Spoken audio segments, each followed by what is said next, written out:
नमस्कार साथियों।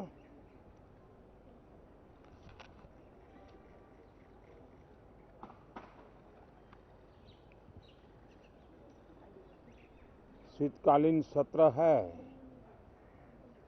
और माहौल भी शीत ही रहेगा।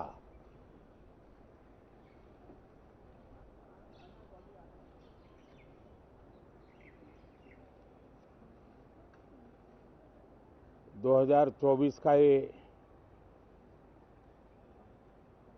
अंतिम कालखंड चल रहा है।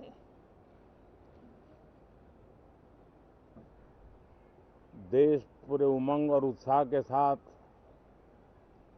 2025 के स्वागत की तैयारी में भी लगा हुआ है।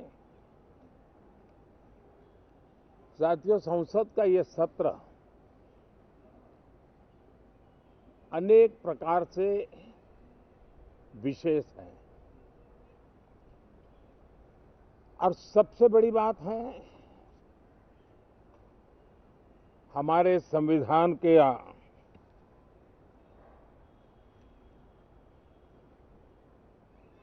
75 साल की यात्रा। 75वें साल में उसका प्रवेश, ये अपने आप में लोकतंत्र के लिए एक बहुत ही उज्जवल अवसर है। और कल संविधान सदन में सब मिलकर के इस संविधान के 75वें वर्ष की उसके उत्सव की मिलकर के शुरुआत करेंगे।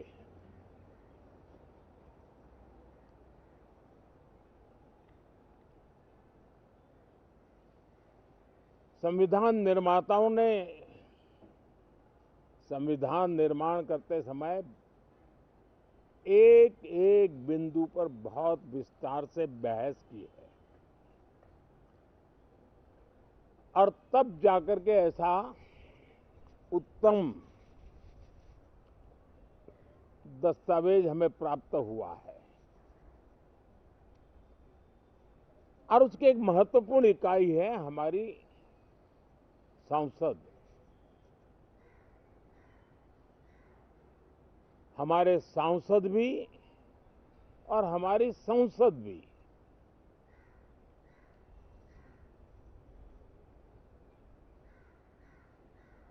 पार्लियामेंट में स्वस्थ चर्चा हो, ज्यादा से ज्यादा लोग चर्चा में अपना योगदान दें। दुर्भाग्य से कुछ लोगों ने अपने राजनीतिक स्वार्थ के लिए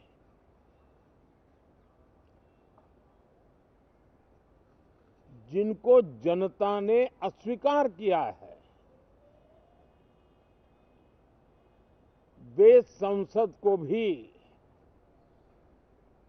मुट्ठी भर लोगों के हुड़दंगबाजी से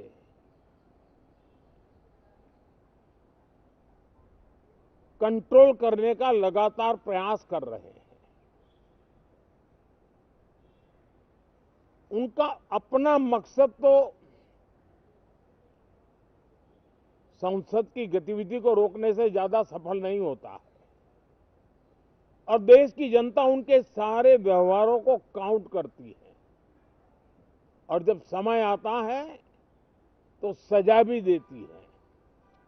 लेकिन सबसे ज्यादा पीड़ा की बात यह है कि जो नए सांसद होते हैं,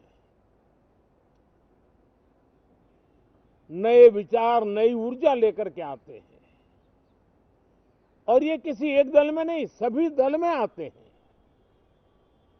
उनके अधिकारों को कुछ लोग दबोच देते हैं। सदन में बोलने का उनको अवसर तक नहीं मिलता है। लोकतांत्रिक परंपरा में हर पीढ़ी का काम है आने वाली पीढ़ियों को तैयार करे, लेकिन 80-80, 90-90 बार जनता ने जिनको लगातार नकार दिया है, वे न संसद में चर्चा होने देते हैं, न लोकतंत्र की भावना का सम्मान करते हैं, न ही वह लोगों की आकांक्षाओं का कोई महत्व समझते हैं, उनका उसके प्रति कोई दायित्व है वो कोई समझ पाते हैं।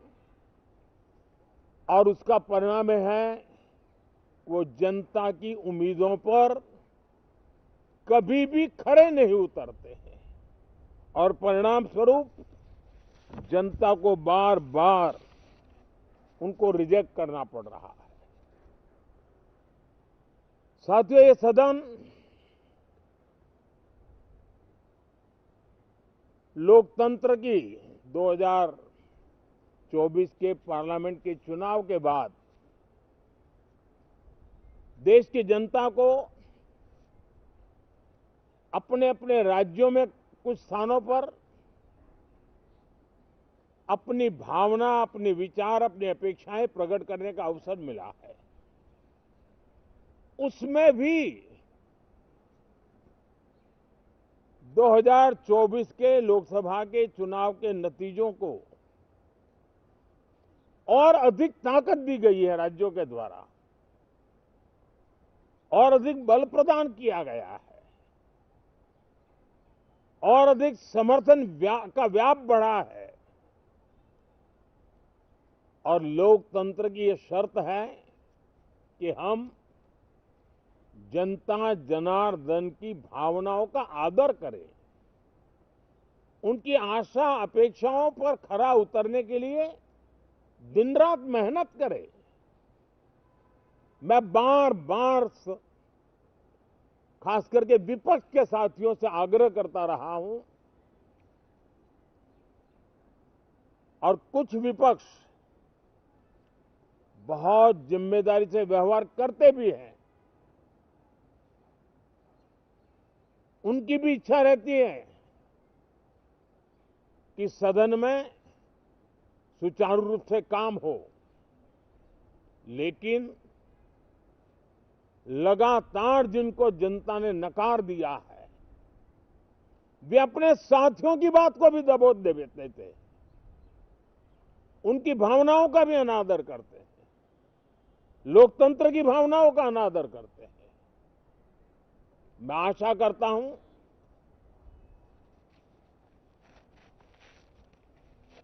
कि हमारे नए साथियों को अवसर मिले। सभी दल में नए साथी हैं, उनके पास नए विचार है, भारत को आगे ले जाने के लिए नई नई कल्पनाएं हैं। और आज विश्व भारत की तरफ बहुत आशा भरी नजर से देख रहा है, तब हम संसद का समय का उपयोग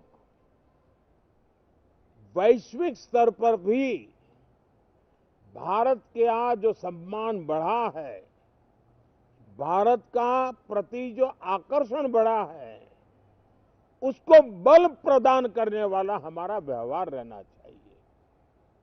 विश्व के अंदर भारत को ऐसे अवसर बहुत कम मिलते हैं जो आज मिला है, और भारत की संसद से वो संदेश भी जाना चाहिए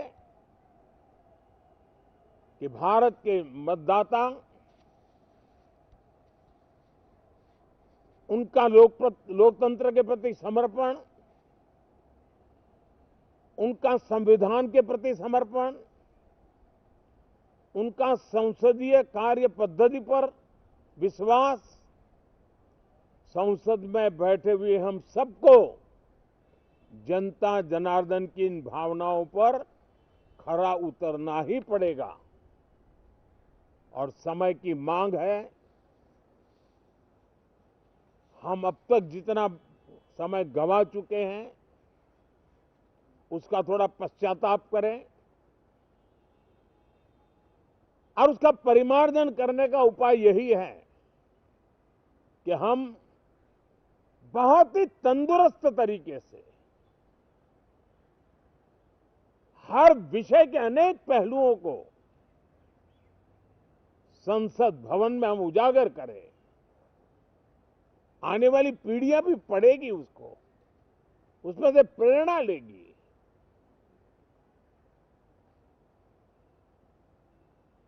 मैं आशा करता हूं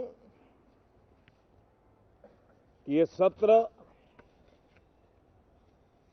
बहुत ही परिणामकारी हो, संविधान के 75वें वर्ष की शान को बढ़ाने वाला हो,